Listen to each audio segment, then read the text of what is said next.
How not to ruin a relationship. I'm an expert at this.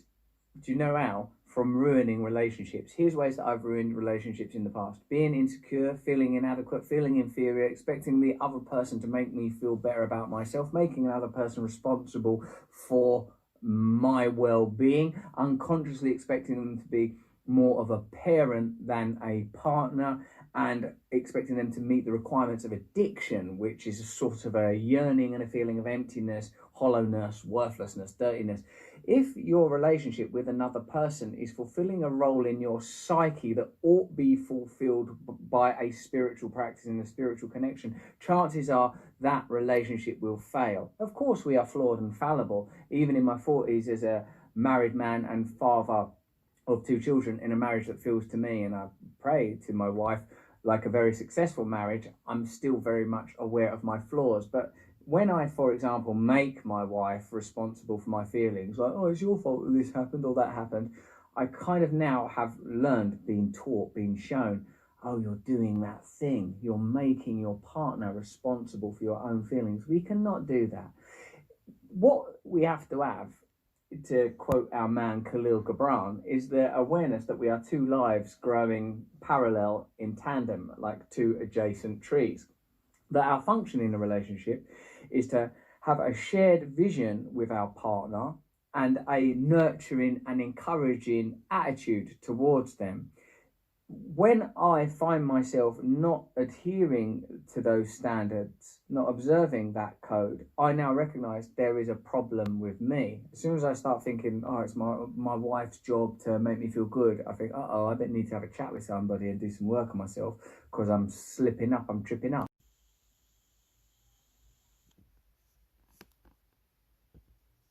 Aware. And from that awareness, you think, how can I be valuable? How can I be of service? What can I do for the person I'm in a relationship with? Can I play with them and make them happy? Can I encourage them in who they are? Can I advise, counsel, serve them?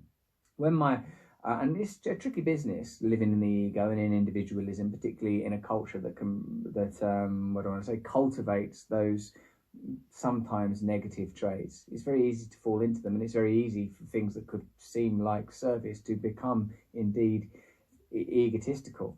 But in the context of a relationship, particularly a romantic partnership, the way to encourage it is to let go of any idea of inhibiting that person's freedom, to let go of any idea of controlling that person, to let go entirely of trying to unconsciously groom them to meet your needs as an absolute priority.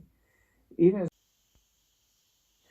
now, as an awakening adult man, what I would do and what I try to do is just let people be who they are. And if you don't have a shared vision with someone, if you don't have compatibility, if you can't find a frequency that you can both live on, then you accept that the relationship will not succeed. I don't think, in a sense, that you can ruin a relationship that is meant to be successful. This is our vision. In my case, it's pretty simple.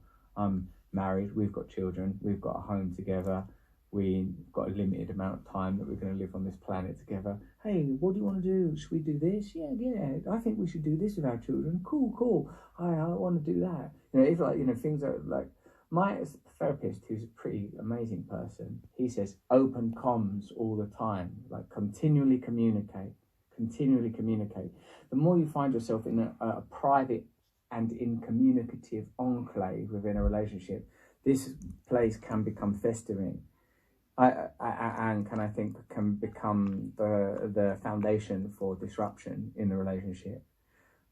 My wife has I playing with her about anything. I have a relationship where my phone can be looked at any time and it's not a problem. I have a relationship where if something happens that makes me feel doubtful or conflicted, I share that with her. I don't make her responsible for the way I feel, because I have other emotional resources in my life, males, females that are older than me, that are not invested in me other than in a loving way.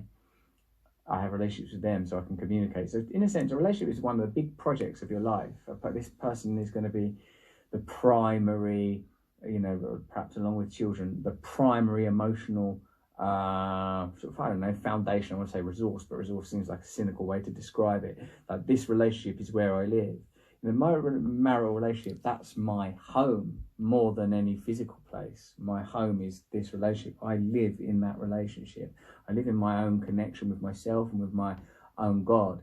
But like, the way that I interpret and understand that relationship is I live in it. So I have to behave very well in it. I make mistakes probably every single day, but we have because of the communication, we have a means to address those errors. So if you want to have a successful relationship, make sure that you look after yourself well. Make sure that you do not try and control that person. Ensure that you communicate honestly and openly, and ensure that your intention is for the best outcome for that person, not always for the best outcome for yourself, because otherwise these other things will fall apart. I hope these techniques were useful.